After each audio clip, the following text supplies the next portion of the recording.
नमः अज्ञानतिमिरान्धस्य ज्ञानाञ्जनशलाकया अज्ञानतिमिरान्धस्य ज्ञानाञ्जनशलाकया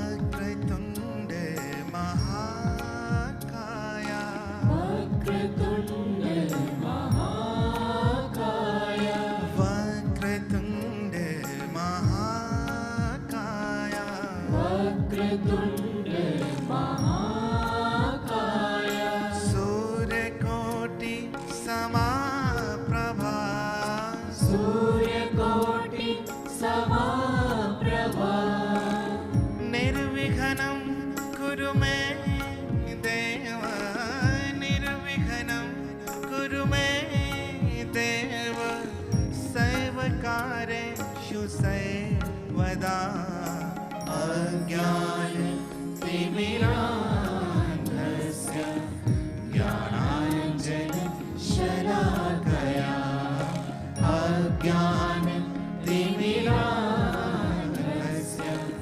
ज्ञानाञ्जनशलाकया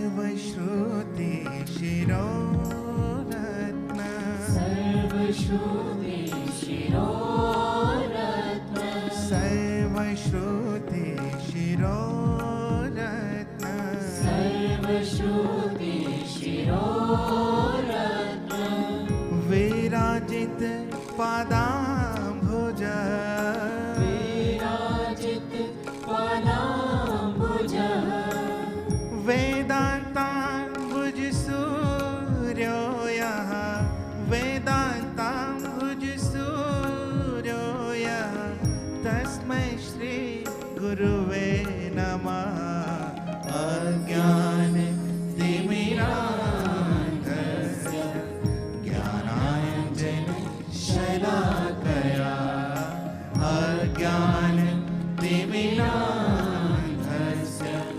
ज्ञानाञ्जनशलाकया चक्षुरुन्मीलितं येन चक्षुरुन्मीलितं येन चक्षुरुन्मीलितं येन चक्षुरुन्मीलितं येन तस्मै श्री गुरुवे नमः अज्ञानतिमिरान्धस्य ज्ञानाञ्जनशलाकया अज्ञानतिमिरान्धस्य ज्ञानाञ्जनशलाकया ज्ञानाञ्जनशलाकया ज्ञानाञ्जनशलाकया।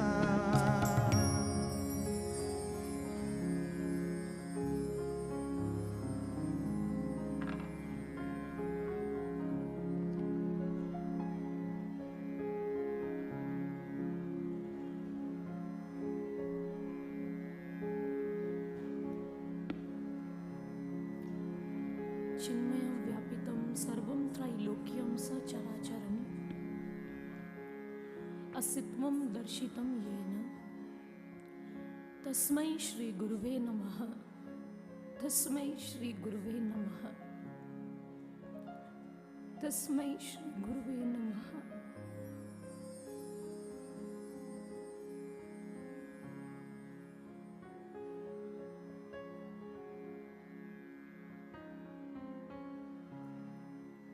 वह प्रभु जो चर अचर सभी पदार्थों में विद्यमान है, उस ईश्वर के चिन्मय अर्थात प्रकाश स्वरूप को हमारे घट में प्रतिपादित करने वाले गुरुदेव महामहिमामय करुणा के सागर, अनंत असंख्य प्रेरणाओं के पुंज, संस्कृति पुरुष गुरुदेव सर्वश्री आशुतोष महाराज जी के दिव्य चरणों में उनके विशेष अनुग्रह, उनकी दया के लिए कोटि कोटि प्रणाम और वंदन अर्पित करते हैं।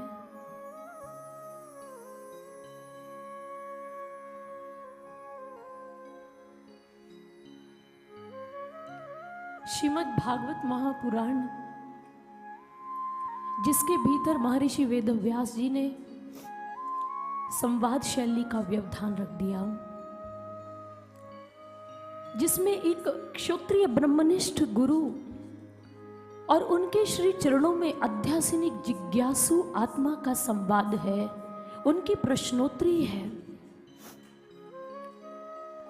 जो भी जीव, जो भी मनुष्य प्रभु को जानने की इच्छा रखता है, उनका साक्षात्कार अपने अंतर मन में प्राप्त करना चाहता है, युगों युगों से इस संसार के अंदर यह विधान है, उसे एक तत्वदर्शी गुरु की शरण में जाना ही पड़ता है। और भागवत महापुराण के अंतर्गत ही हमने पूर्व संध्या में आत्मदेव के घर की दशा को श्रवण किया, जिसमें आत्मदेव अपनी संत प्रवृत्ति के पुत्र गौकर्ण की शिक्षा के अनुसार और महात्मा जी की पूर्व में कही हुई सत्संग सार गर्भित बातों को स्मरण करते हुए वन में प्रभु का तप करने के लिए, उनका आराधन करने के लिए बढ़ गए। और इधर धुंधकारी की प्रताड़नाओं से आहत होकर धुंधुली उसकी माता ने कुएं में कूदकर आत्महत्या कर ली। धुंधकारी जो वैश्याओं का संग करता है, वैश्याओं ने एक बार उससे स्वर्ण आभरण की मांग की कि हमें सोने के आभूषण चाहिए। धुंधकारी को जब अपनी माता की कोख से, जो अब मर चुकी हैं, कुछ प्राप्त न हुआ, तो उसने राजा की कोष में धन का अपहरण कर लिया। राजा ने भी सैनिक उस चोर के पीछे लगा दिए जिसने भी उसका अपहरण किया है। राजा के सैनिक चारों दिशाओं में उस चोर का अन्वेषण कर रहे हैं और धुंधकारी भागकर उन वैश्याओं को आह्लादित करने के लिए, प्रसन्न करने के लिए वह आभूषण लेकर आ गया। उस मंजूषा को, पोटली को जैसे ही खोला गया जिसमें स्वर्ण के गहने थे, सोने के आभूषण थे, एक वैश्या ने उठाया, वाह कितना सुंदर कंठी हार है, अपने गले में धारण कर लिया। किसी ने उसमें से सोने की अंगूठी को निकाला, अपनी अंगुली में पहन लिया। किसी ने कुछ अन्य जो सोने के आभूषण उसे पकड़ा और अपने शरीर पर धारण कर लिया। धुंधकारी ने बातों में सारा हाल बता दिया कि सैनिक मेरे पीछे लगे हुए हैं। वैश्याओं ने मिलकर मंत्रणा की, अरे राजा के सैनिक इसे अवश्य पकड़ लेंगे और इसके कारण हम भी पकड़ी जाएंगी और दंड हमें भी भुगतना होगा, इसलिए इसको यहीं समाप्त कर देते हैं। उन्होंने धुंधकारी के गले में मोटी रस्सी डाली और उसे जोर से कस दिया, लेकिन धुंधकारी नहीं मर रहा। वैश्याओं के मन में फिर से कुत्सित भावना ने जन्म लिया और उन्होंने जो अंगारे हैं अग्नि के, उन अंगारों को उसके मुख में डाल दिया और भागवत महापुराण का महात्म्य बताता है धुंधकारी मर गया और प्रेत योनि को प्राप्त हो गया और वेश्याओं ने वह स्थान छोड़ दिया, अन्यत्र कहीं चली गई। धुंधकारी के जीवन का अंतिम भाग बड़ा दर्दनाक रहा। प्रेत बन गया, यत्र तत्र और जगह जगह पर घूम रहा है कि कोई मेरी आत्मा की शुद्धि कर सके, मुझे शांति प्राप्त हो सके। और उसके मन में घोर प्रायश्चित की भावनाएं हैं कि मैंने अपने वृद्ध माता पिता के साथ बहुत बुरा किया, दुर्व्यवहार किया, उनके साथ मैंने अच्छा नहीं किया। और इतना ही नहीं, अपने संत प्रवृत्ति के भ्राता गौकर्ण को भी बहुत अपशब्द कहे, कई बार उनके संग झगड़ा किया। अपने भ्राता गौकर्ण का स्मरण हो आया। गौकर्ण तीर्थाटन करके लौटा ही था, तब धुंधकारी उसको गौकर्ण का ध्यान अपनी ओर आकृष्ट करने के लिए, आकर्षित करने के लिए भयावह आकृतियां बनाने लग पड़ा। गौकर्ण ने देखा कि एक प्रेत की आकृतियां हैं। उसने ध्वनि लगाई, भाई तुम कौन हो जो मुझे इस प्रकार से भयानक आकृतियों से भयभीत करने का प्रयास कर रहे हो? तुम बोलते क्यों नहीं, मेरे सामने क्यों नहीं आते हो, यूं छुपकर क्यों ऐसा कर रहे हो? धुंधकारी ने भी कह दिया, भ्राताश्री मैं आपका भाई धुंधकारी हूँ, प्रेत हो गया हूँ, अब आप ही मेरी मुक्ति का कोई साधन बताइए। गौकर्ण को पीड़ा हुई, अहो मेरा भाई ही तो है, इसकी मुक्ति का उपाय अब मुझे ही करना होगा। गौकर्ण सूर्य नारायण भगवान की तपश्चर्या में संलग्न हुए। सूर्य भगवान ने प्रकट होकर कहा, तुम्हें साप्ताहिक श्रीमद् भागवत कथा का अनुष्ठान करना होगा। वैसा ही किया गया। कहते हैं कि गौकर्ण के घर के आंगन में एक 7 गांठों वाला बांस था। उस बांस के अंदर वह प्रेत योनि में स्थित धुंधकारी उसमें प्रविष्ट हो गया। बांस की एक एक गांठ उस प्रकार से टूटती जा रही है जैसे जैसे कथा का एक एक दिन व्यतीत होता जा रहा है। और इसी विषय में महर्षि वेदव्यास जी ने कहा, विद्यते हृदय ग्रंथि छिद्यन्ते सर्व संशयाः क्षीयन्ते चास्य कर्माणि मयि दृष्टि अखिलात्मनि। अर्थात जैसे यह बांस की गांठ प्रभु की कथा श्रवण से टूटी है, वैसे ही प्रभु की कथा के ऊपर मनन करने से, उन शब्दों पर चिंतन करने से, उसके उपरांत हमारे हृदय की जो संशय की ग्रंथियां हैं वह भी छिन्न भिन्न हो जाती हैं और तदुपरांत हमें प्रभु का साक्षात्कार भी होता है। और इसी के साथ जो धुंधकारी था प्रेत योनि से मुक्त हो गया और इसी के साथ श्रीमद् भागवत महापुराण का महात्म्य यहीं पर संपन्न होता है। श्रीमद् भागवत महापुराण के प्रथम स्कंध में महर्षि वेदव्यास जी प्रथम श्लोक में सत्यम परम धीमहि अर्थात सत्य स्वरूप ईश्वर का ध्यान करने की प्रेरणा हमें देते हैं। वह बताते हैं यदि मानव ईश्वर का चिंतन और ध्यान करे तो उसके जीवन में ईश्वर के गुण और उसकी शक्तियां आ सकती हैं। पर विडंबना इस बात की है कि आज ईश्वरीय चिंतन का स्थान सांसारिक चिंता ने ले लिया है। चिंता हमारी शारीरिक और मानसिक शक्तियों को ह्रास करने वाला एक मनोविकार है। चिंता का प्रभाव एक संक्रामक रोग की भांति विषैला होता है। आप ध्यान दीजिएगा, जब हम किसी चिंतित व्यक्ति के संपर्क में आते हैं तो हम भी चिंता के तत्व खींचते हैं और इतना ही नहीं, अपने जीवन को निरुत्साह से परिपूर्ण करने लग जाते हैं। और इसीलिए महर्षि वेदव्यास जी कहते हैं, अगर इस विषैली चिंता से बचना है तो प्रभु का ध्यान करो, सत्य में स्थित होने का प्रयास करो। मनोचिकित्सक डॉक्टर हुए एडवर्ड हैलोवेल, उन्होंने भी एक पुस्तक लिखी टॉक्सिक वरी, और उसके अंदर उन्होंने चिंता के विषाक्त स्वरूप का जिक्र किया और उसमें वह कहते हैं कि यह चिंता हमारी मानसिक और शारीरिक शक्तियों को लाचार और बीमार, विषाक्त बना देती है। इसलिए कहा गया, चिंता चिता समाख्याता, चिंता चिता तो अधिका, चिता दहति निर्जीवं, चिंता जीवं ही दह्यति। अर्थात चिंता और चिता को समान बताया गया, परंतु भगवत प्रेमियों ऐसा नहीं है। चिंता तो चिता से भी अत्यधिक भयानक हुआ करती है। क्यों? क्योंकि चिता उसे जलाती है जो प्राणहीन शव है, लेकिन चिंता तो जीवित व्यक्ति को ही जला डालती है। एक बार योगानंद परमहंस जी के आश्रम में उनके नौकरी पेशा अनुयायी आए और वह व्यक्तिगत तौर पर परमहंस जी से भेंट करना चाहते थे। इसलिए योगानंद जी ने उस सभा के विसर्जन के उपरांत अपनी बैठक में सभी को बुला लिया। सभी लोगों ने अपने प्रश्न रखे। जब एक महिला की बारी आई तब उन महिला ने जैसे ही योगानंद जी से बात करने लगी, वो सुबक उठी। जैसे ही रोने लगी, योगानंद जी ने रुदन का कारण पूछा तो वह महिला, उसने दुखों की फहरिस्त उनके सामने खोलकर रख दी। परमहंस जी कहने लगे, अगर दुख के कांटे तुम्हारे हृदय को इतना दुखी करते हैं, इतना चुभते हैं तुम्हारे हृदय में, तो उसे ध्यान के कांटे से बाहर क्यों नहीं निकाल फेंकते?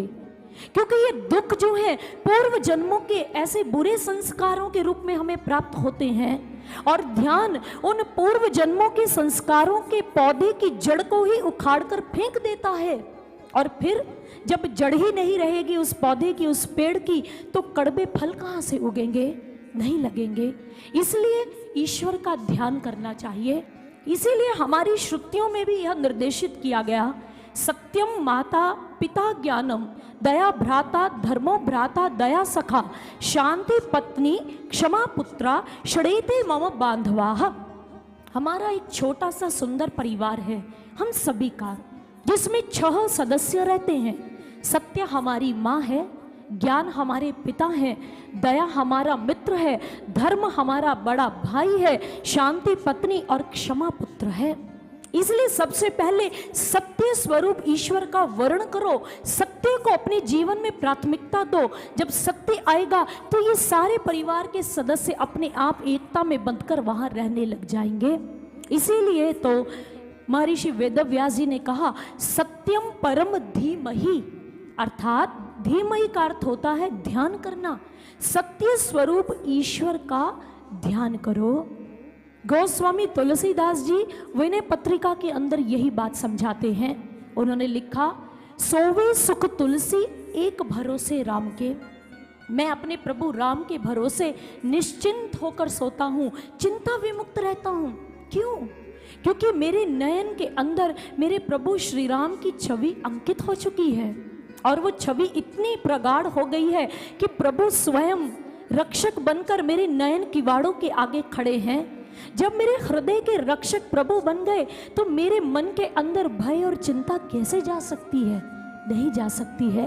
और इसीलिए वो बहुत सुंदर अक्सरा कहा करते थे, क्यों व्यर्थ में चिंतित रहूं जब मिल गए मोको राम, क्यों व्यर्थ में चिंतित रहूं जब मिल गए मोको राम, नयन किवाड़ के रक्षक बनके रक्षा करते आठों याम, भय चिंता सब दूर नसाई, चिंतन मंत्र दिया अविराम, यूं नैनन में बसी छवि अब, हर और निहारू राम ही राम, हर और निहारू राम ही राम।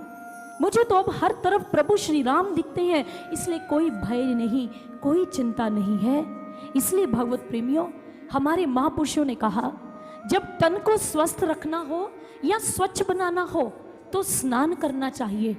अगर अपने धन को आपने शुद्ध रखना है तो दान करना चाहिए, और यदि मन को पवित्र करना है तो श्री हरि का ध्यान करना चाहिए, उनका चिंतन करना चाहिए। और इसलिए दूर हो जाता है हर गम नित्य निरंतर ध्यान से। जब हम एक क्षत्रिय ब्रह्मनिष्ठ गुरु के सानिध्य में जाकर ध्यान के यथार्थ क्रम को सीख लेते हैं, ब्रह्म ज्ञान के वैज्ञानिक पक्ष को प्राप्त कर लेते हैं और ईश्वर के प्रकाश से जुड़कर नित्य निरंतर ध्यान करते हैं, तो प्रत्येक गम, प्रत्येक चिंता अपने आप दूर हो जाती है। और चिंताओं से पीछा छुड़ाने का यही उत्तम और सटीक तरीका है। तो आए एक ऐसा ही भजन हम मिलकर श्रवण करते हैं जो हमें बहुत सुंदर शिक्षा दे रहा है चिंताओं से विमुक्त होने के लिए। आइए श्रवण करते हैं।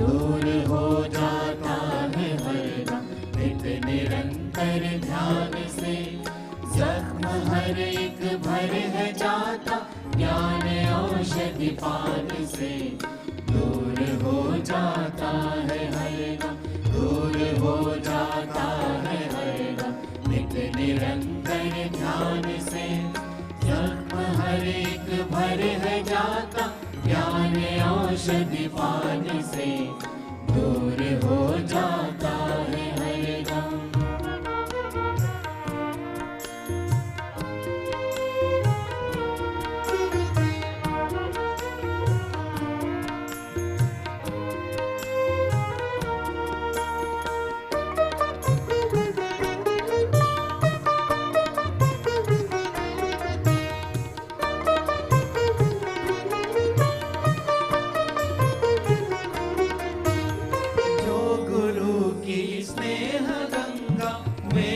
खुद को डुबो गया, मन के हर मालिन्य को वह सहजता से रो गया। जो गुरु की स्नेह गंगा में ही खुद को डुबो गया। मन के हर मालिन्य को वह सहजता से रो गया। मन तपोवन है बनाते सतगुरु ही ज्ञान से दूर हो जाता है हर गम, नित्य निरंतर ध्यान से दूर हो जाता है हर गम, नित्य निरंतर ध्यान से जख्म हर एक भर है जाता, ज्ञान औषधि पान से दूर हो जाता है हर गम।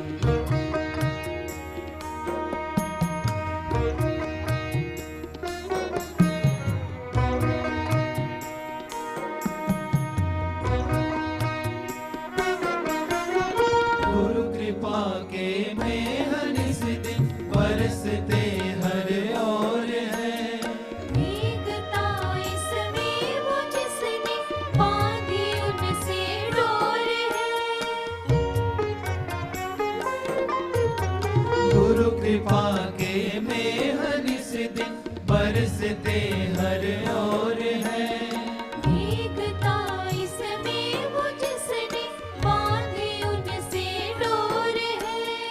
ऋण कृपा का न दे सकेंगे प्राणों के बलिदान से दूर हो जाता है हर गम, नित्य निरंतर ध्यान से दूर हो जाता है हर गम, नित्य निरंतर ध्यान से जख्म हर एक भर है जाता, ज्ञान औषधि पान से दूर हो जाता है हर गम।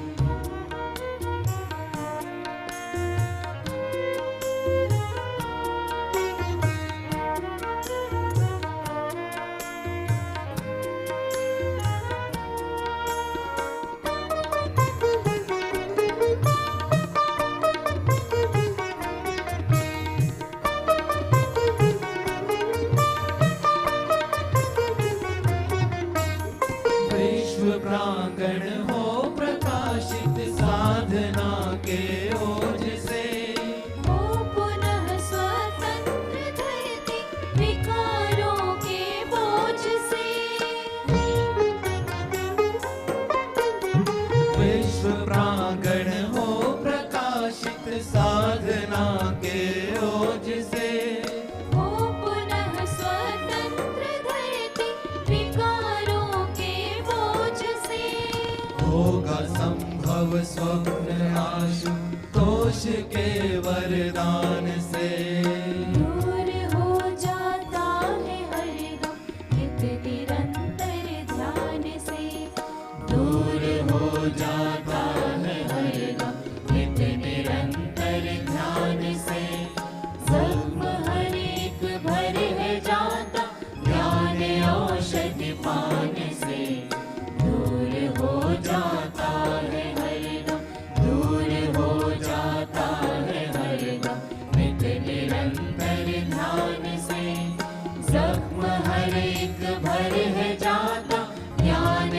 औषधि पान से, ज्ञान औषधि पान से, ज्ञान औषधि पान से दूर हो जाता है हर गम।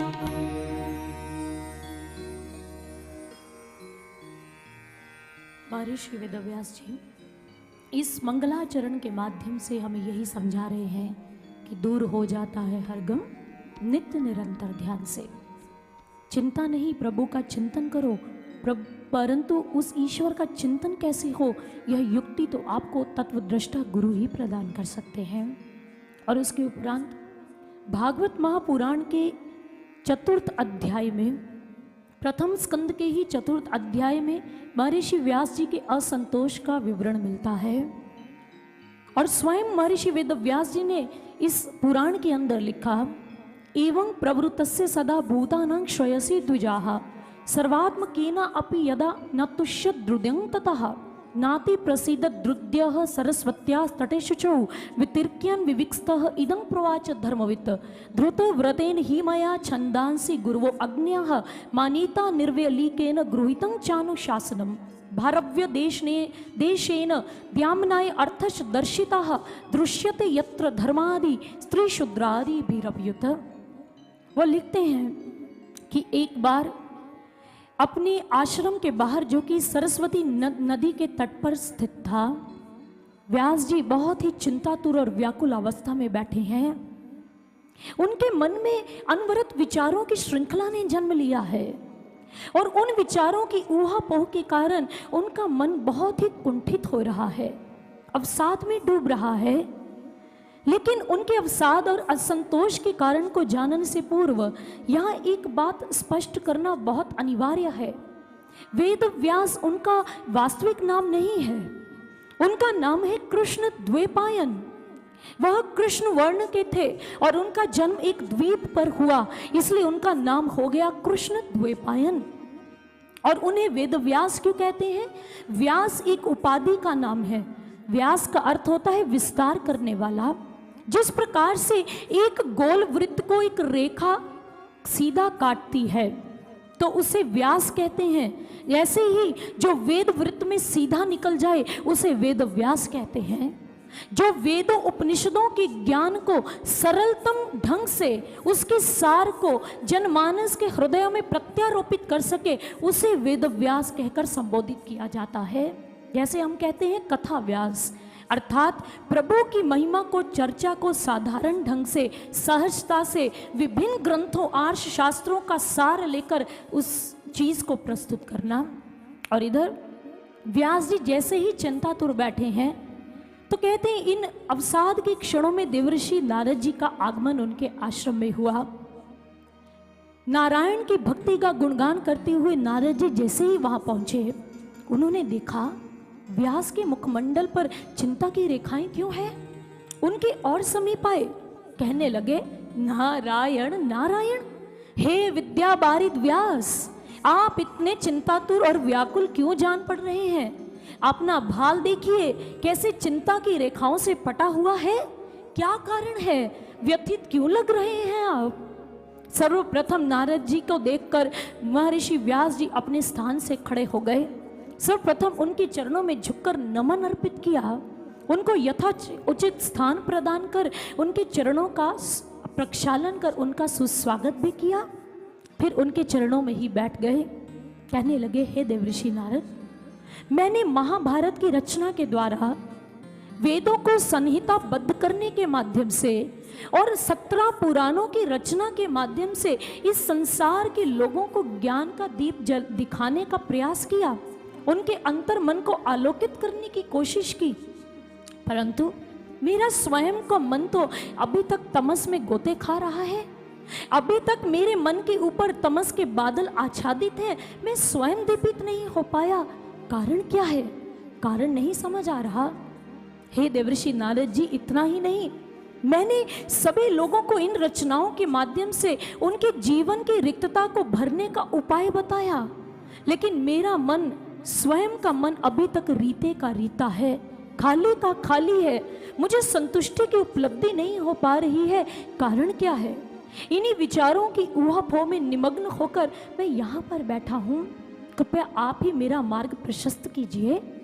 नारद जी ने कहा, नारायण नारायण, हे विद्यावारिध व्यास जी, अब आप सही मार्ग की ओर अग्रसर हो रहे हैं, क्योंकि जब तक आपका निजी अनुभव ही नहीं, आपने ईश्वर की प्रत्यक्ष अनुभूति ही नहीं की, तो आप ईश्वर के विषय में जो कोरे शब्द लिख रहे हैं उससे संतोष धन की प्राप्ति कभी नहीं होती। व्यास जी, जिस प्रकार से पौधे का विकास करने के लिए वेद व्यास जी उसकी जड़ का सिंचन करना होता है, उसके पत्तों का नहीं, ठीक इसी प्रकार से जीवन के सर्वांगीण विकास के लिए अपने ही अस्तित्व के जो केंद्र है, धुरी है आत्मा, उस आत्म तत्व का दर्शन प्राप्त करना होता है एक गुरु के सानिध्य में जाकर। फिर उसके उपरांत मन की रिक्तता भरती है, मन में संतोष आता है, मन के अंदर जो अवसाद आ रहा है ये अपने आप ही समाप्त हो जाता है। जैसे ही ये बातें सुनी, व्यास जी कहने लगे, आपने कितनी सुंदर बात कही है, इस आत्म तत्व के बारे में तो मैंने ध्यान ही नहीं दिया। कृपया कर आप बताइए, मैं इसका दर्शन कैसे प्राप्त कर सकता हूँ। नारद जी ने अपना पूर्व चरित्र व्यास जी के सामने उद्घाटित कर दिया। किस प्रकार से उनके गांव में पूर्व जन्म में संतों की टोली आई और उन संतों की सेवा करने से देवर्षि नारद जी को उन्होंने ब्रह्म ज्ञान की दीक्षा प्रदान कर दी। इसका प्रमाण श्रीमद् भागवत महापुराण का यह प्रथम स्कंद का 4th अध्याय है, जिसके अंदर स्वयं नारद जी ने व्यास जी को कहा, ज्ञानम गुहितमम यत् तत् साक्षात भगवतोदितम अन्मवोचन गमिष्यन्तः कृपया दीन वत्सलाः। उन दीन वत्सल महात्माओं ने कृपा कर मुझे ब्रह्म ज्ञान दिया जो परम गोपनीय गुह्यम ज्ञान है। और इसी ज्ञान की बात श्रीमद् भगवत गीता के अंतर्गत भगवान श्री कृष्ण अर्जुन के समक्ष करते हैं। उन्होंने कहा, हे पृथा पुत्र पार्थ, आज मैं तुम्हें जो ज्ञान देने जा रहा हूं उसके विषय में श्रवण करो, मैं क्या बता रहा हूं तुमको। और उन्होंने भी उद्घोषित किया, उन्होंने कहा, इदं तूते गोहितमं प्रवक्ष्यावन् सूयवे ज्ञानम विज्ञान सहितम यज् ज्ञात्वा मोक्ष से शुभात्। हे अर्जुन, मैं तुम्हें दोष दृष्टि से रहित ज्ञान का विज्ञान सहित अनुभव करवाने जा रहा हूं, जिसका अनुभव करने के उपरांत तुम अपने जीवन के प्रत्येक पाप से मुक्ति प्राप्त कर लोगे। ज्ञान का विज्ञान सहित अनुभव, यह जगत गुरु भगवान श्री कृष्ण के वाक्य है। विज्ञान सहित आप किसी विज्ञान के विद्यार्थी से भेंट कीजिए और आप उसको कहिए, जल बनाने का नियम है हाइड्रोजन और ऑक्सीजन गैसों का सम्मिश्रण, लेकिन वो आपकी बात पर तब तक विश्वास नहीं करेगा जब तक विद्युत विघटन की प्रक्रिया के द्वारा उन दोनों गैसों को पृथक पृथक करके, अलग अलग करके तथा पुनः उन दोनों ही गैसों को 2:1 के अनुपात में विस्फोट कर सिलेंडर के बाहर उसके वाष्प कणों को वो नहीं देख लेता, वो तब तक आपकी बात पर विश्वास नहीं करेगा। पानी बनाने का यही नियम, यही फॉर्मूला है? नहीं, क्योंकि सज्जनों, मानवीय मस्तिष्क किसी भी तथ्य को तब तक स्वीकार नहीं करता जब तक विश्लेषण के द्वारा उसका प्रदर्शन और संश्लेषण की प्रक्रिया के द्वारा उसकी पुष्टि नहीं हो जाती है, वो उसको नहीं देख लेता है। और यही समन्वयात्मक दृष्टिकोण भारतीय संस्कृति के एक उच्च सत्य की ओर संकेत कर रहा है कि यहाँ भौतिक ज्ञान ही नहीं अपितु आध्यात्मिक ज्ञान भी दोनों पक्षों के योग से ही पूर्ण माना गया। ज्ञान और विज्ञान तभी उसे पूर्ण माना गया। हमारे समाज के अंदर चाहे कोई कितना भी बड़ा शास्त्र का मर्मज्ञ क्यों ना हो, उसने शास्त्र को कंठस्थ क्यों ना किया हो, उसे विद्वान या विचारक तो अवश्य कहा गया, परंतु उसे समाज के अंदर पूर्णत्व का दर्जा देकर आदर्श के रूप में कभी भी स्वीकार्य नहीं किया गया है। हम रामायण काल की ओर दृष्टिपात करें तो रावण जो बहुत बड़ा शास्त्रज्ञ रहा, विद्वान रहा, शास्त्र उसको कंठस्थ थे, और रामायण ने स्वयं रावण को एक अलंकार दिया, एशो अहितांग अग्निश्च महातापश्च वेदांत विद। उन्होंने कहा वो वेदांत का ज्ञानी था, लेकिन वेदांत का विज्ञानी नहीं था रावण। वेदांत उसने कंठस्थ कर रखा था और वो वेदांत का ज्ञान उसके कंठ और उसके बुद्धि तक सीमित था, अपितु वह वेदांत का ज्ञान उसके आचरण और व्यवहार में कभी भी विस्तृत नहीं हो पाया। और भारतीय इतिहास इसी कारण से ऐसे विद्वान की भरपूर अवहेलना करता है, वो उसे पूर्णत्व का दर्जा कभी नहीं देता। और दूसरी ओर है हमारे देश के आध्यात्मिक वैज्ञानिक, हमारे ऋषि, वो तत्वज्ञानी, जिन्होंने मात्र कोरे शब्दों पर विश्वास नहीं किया, अपितु उन्होंने वेद वेदांत के सार ईश्वर को अपनी देह के प्रयोगशाला में अन्वेषित किया और अनुसंधानित भी किया। ऋषि शब्द का अर्थ देखिए, ऋषि का भावार्थ है दृष्टा, अर्थात जिन्होंने तत्व के विषय में ईश्वर की जानकारी के ऊपर चिंतन किया, मनन किया और फिर उसका दर्शन भी किया, उसके प्रत्यक्षानुभूति को प्राप्त कर लिया। और इतना तत्व दर्शन के विषय में उन्होंने चिंतन किया, मनन किया कि उनका जीवन स्वयं ही तत्व स्वरूप बन गया। और मनन की प्रक्रिया के विषय में भी कहा गया, मननातिथि मनुष्यः, जो मनन करता है वही मनुष्य होता है। और उस सृष्टिकर्ता ने यह मनन करने की शक्ति मात्र मनुष्य, मानव को ही प्रदान की है। ज्ञातव्य होगा, वैज्ञानिक न्यूटन जब एक बार सेब के बगीचे में गया, सेब के बाग में जाकर सेब के पेड़ के नीचे वो टहल रहा था या लेटा था, तब अचानक सेब शाखा से टूटकर नीचे गिर पड़ा। न्यूटन के मन में विचारों की अनवरत श्रृंखला ने जन्म ले लिया। अरे, यह सेब शाखा से टूटकर नीचे ही क्यों गिरा, यह ऊपर क्यों नहीं गया? और तभी इन विचारों के ऊपर उन्होंने चिंतन किया, प्रखर मनन किया, और मनन करने के उपरांत उन्होंने खोज की गुरुत्वाकर्षण सिद्धांत की, लॉ ऑफ ग्रेविटेशनल फोर्स, इसकी इन्वेंशन कर दी। आज से पहले कितने ही लोगों ने पेड़ से सेब को नीचे गिरते हुए देखा था, परंतु उन्होंने विचार नहीं किया जैसा कि न्यूटन ने किया, और इस इन्वेंशन का सिरमौर न्यूटन को बाल लिया गया। इसलिए सज्जनों, हमारे अध्यात्म के अंदर इस मनन की प्रक्रिया को सर्वोच्च और प्राथमिक स्थान प्रदान किया गया है। यदि हम ईश्वर के विषय में सच्चे जिज्ञासु हैं, उनकी प्रत्यक्षानुभूति प्राप्त करना चाहते, मात्र कोरे शब्दों में नहीं उलझना चाहते, तो हमें चिंतन मनन करना होगा। जो कथा के माध्यम से, जो हमें हमारे उपदेष्टाओं के माध्यम से उपदेशित किया गया आज तक, उस पर हमें मनन करने की आवश्यकता है। और इसीलिए आदि शंकराचार्य जी ने विवेक चूड़ामणि के अंदर भी कहा, शब्द जालंग महारण्यं चित्त भ्रमण कारणम अतः प्रयत्नाज ज्ञातव्यम तत्व ज्ञाईस तत्वमात्मनः, अर्थात कि शब्द जाल एक बीहड़ वन है, इसमें से बाहर जाना बहुत कठिन और दुस्तर है। और यदि बचना चाहते हो शब्दों के जंजाल से, इस जंगल से, तो क्या करना है? एक तत्व दृष्टा गुरु की शरण में जाकर ईश्वर के तत्व रूप का साक्षात्कार प्राप्त करना है, शब्द के जाल में नहीं उलझना। इसीलिए कहा गया, God is not a matter of assumption but a matter of direct perception. It can be seen with divine eye when blessed by a perfect spiritual master. वो ईश्वर इन कल्पनाओं का या कोरे शब्दों का विषय नहीं है भगवत प्रेमियों, वो तो दर्शन का विषय है। उनका दर्शन किया जाता है, उनको देखा जाता है। इसीलिए महर्षि वेदव्यास जी अपने असंतोष की व्यथा को स्वयं लिखते हैं, और उन्होंने उसके उपरांत नारद जी के माध्यम से उस ब्रह्म ज्ञान को प्राप्त किया। और ब्रह्म ज्ञान के माध्यम से जो निजी अनुभव था, जो अपने अंतर घट में उतरकर भगवान श्री कृष्ण जी की आप्त और उदात चरित्र और उनकी विभिन्न लीलाओं का दर्शन प्राप्त किया, तो उसे 18वें पुराण श्रीमद् भागवत महापुराण के अंदर लिख दिया। ये पुराण उनका निजी विवरण है, उनकी निजी अनुभूति के बारे में बताता है। इसलिए हमें संदेश मिल रहा है कि हे मानव, मात्र प्रभु का नाम रटने तक सीमित मत रहना, उसकी पहचान को भी प्राप्त करना, उसको जानने का प्रयास करना, मात्र उनको मानने तक सीमित मत रहना। तो आइए ऐसे ही सुंदर भावों से ओतप्रोत एक सुंदर से भजन को मिलकर श्रवण करते हैं।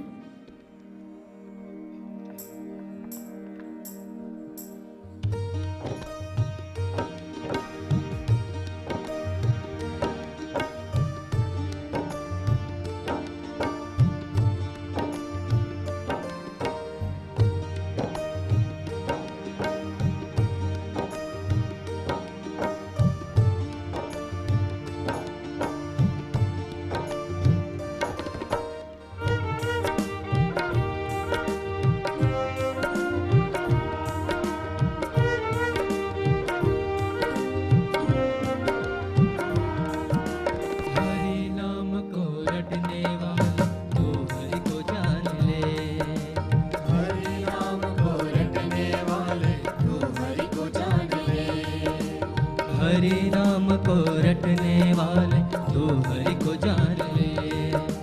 हरि नाम को रटने वाले तू हरि को जान ले। हर धड़कन हर श्वास प्रभु से हो,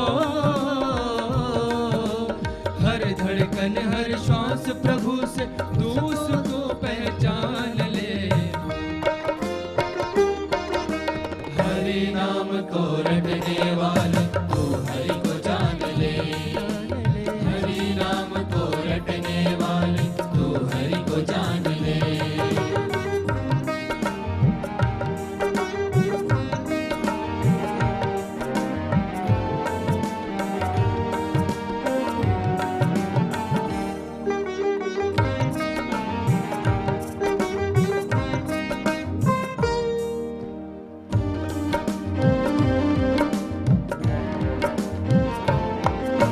प्रभु प्रेम का सार है ना प्रतिमाओं में बंधे हुए।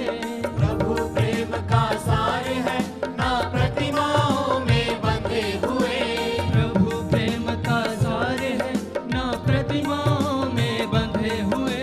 प्रभु प्रेम का सार है ना प्रतिमाओं में बंधे हुए।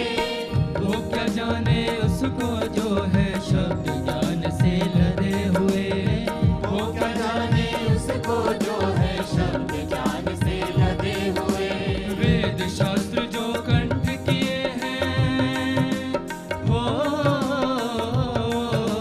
वेद शास्त्र जो कंठ किए हैं बात भी उनकी मान ले।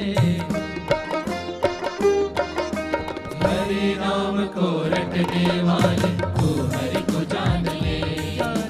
हरि नाम को रटने वाले तू हरि को जान ले।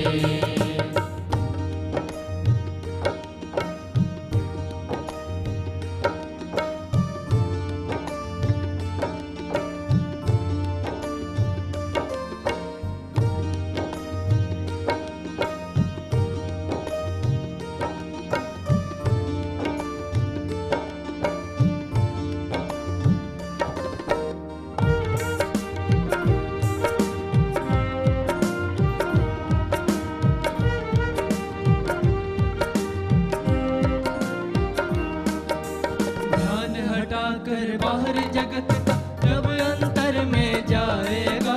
ध्यान हटाकर बाहर जगत का जब अंतर में जाएगा।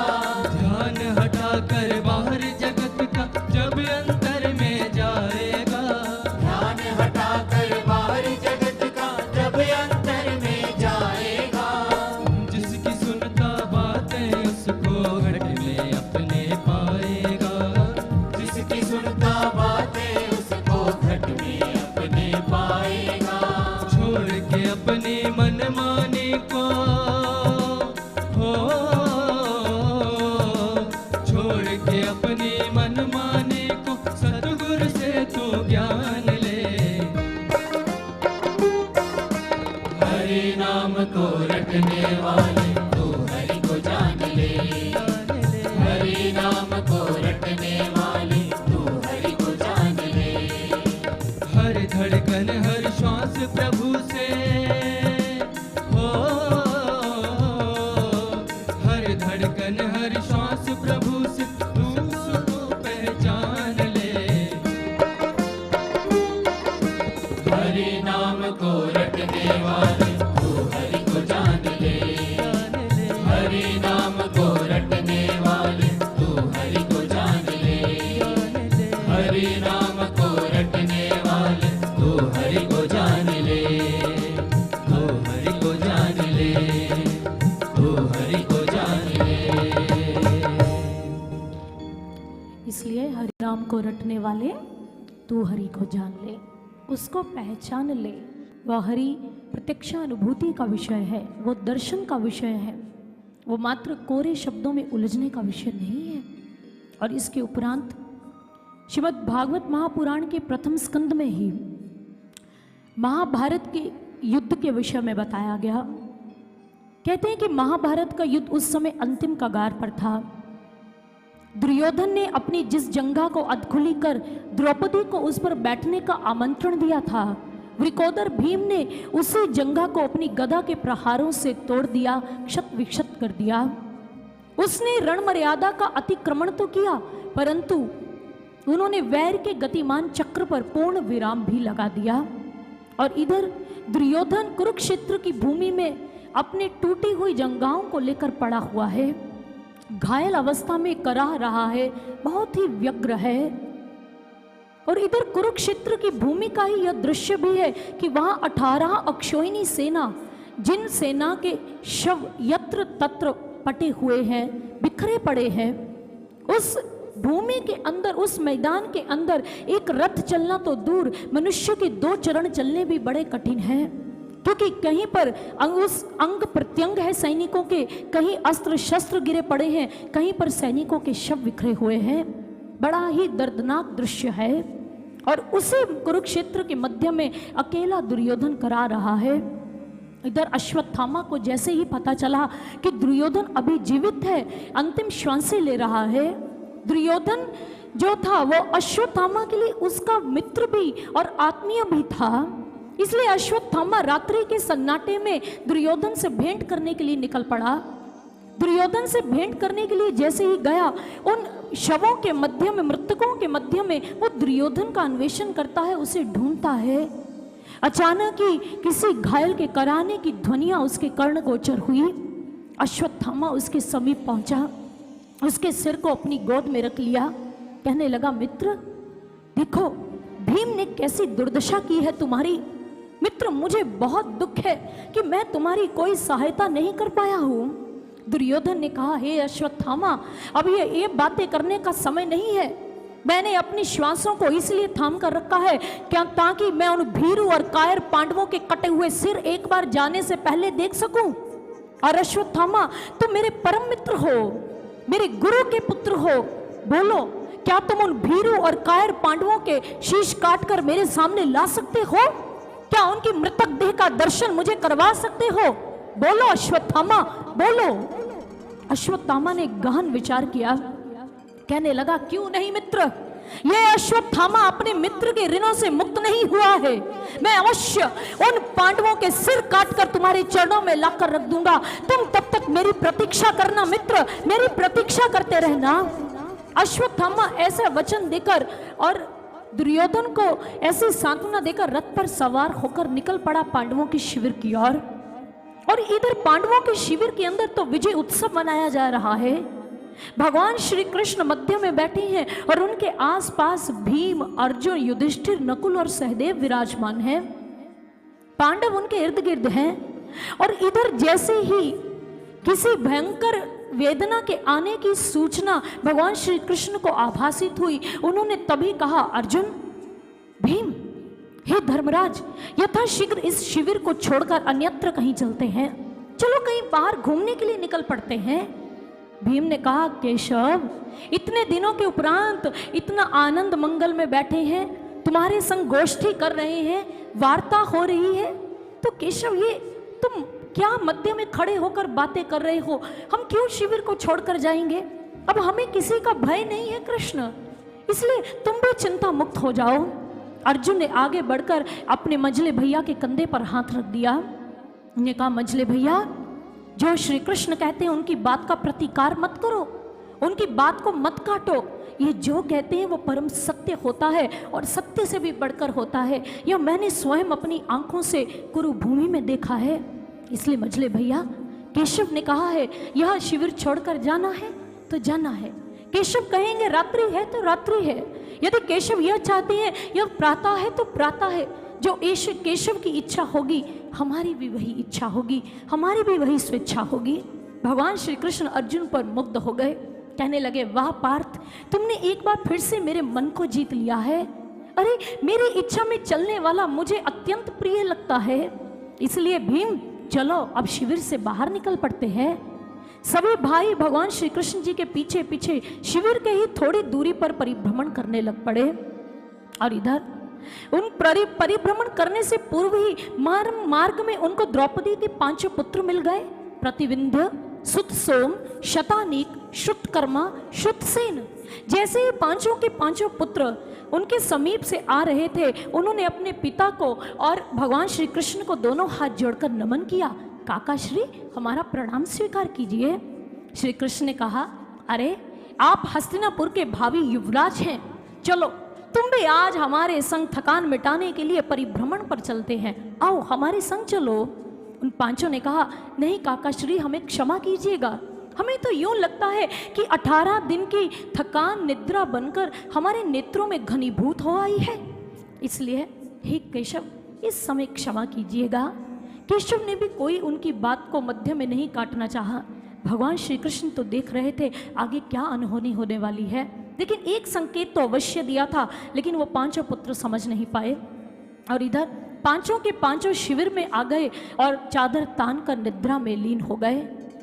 और इधर जैसे ही रात्रि का सन्नाटा गहन से गहनतम होता गया, ऐसे लगा कि शिविर के ऊपर ज्योत्सना, जो चंद्रमा की ज्योत्सना है, वो विहार करने लग पड़ी है, हंसने की तरह आकर बैठ गई है। आकाश में तारागण ऐसे प्रतीत हो रहे हैं जैसे जुगनू टिमटिमा रहे हों। और इसी सन्नाटे का लाभ उठाकर अश्वत्थामा ने अपने तरकस से बाण निकाले और एक एक करके पांचों ही पांडव पुत्रों को पांडव समझकर मृत्यु के घाट उतार दिया। अंतिम बार उन नन्हे नन्हे बालकों ने अपने मुख से चित्कार निकाली, चीख पड़े, किसी ने अपनी माता को पुकारा, किसी ने अपने पिता को आवाज लगाई, लेकिन उनकी जीवन लीला संपन्न हो चुकी थी। अश्वत्थामा को ध्वनि सुनकर भय हुआ, ये तो पांडवों की ध्वनि नहीं लगती, क्योंकि उनको उनकी ध्वनि की पहचान थी। उसने उनके मुख के ऊपर से चादर को नीचे किया तो देखा, ओहो मैंने नन्हे नन्हे बालकों का वध कर दिया, बाल हत्या का पाप मेरे माथे पर लग गया है, अब इस कलंक को कैसे उतारूंगा। अश्वत्थामा इसी वेदना को लेकर शिविर से वापस पीछे लौट आया। और इधर जैसे उन बालकों की क्राह को उनकी माता पांचाली ने श्रवण किया, भागकर अपने पुत्रों की चित्कार सुन उनके शिविर में प्रविष्ट हो गई। जैसे ही आई उसने दृश्य को देखा, और जो उनके बिस्तर हैं, जो चादरें हैं, वो सभी रक्त से सन चुकी थी, रक्त रंजित हो चुकी थी। द्रौपदी ने देखा एक एक पुत्र अंतिम श्वास गिन चुका था।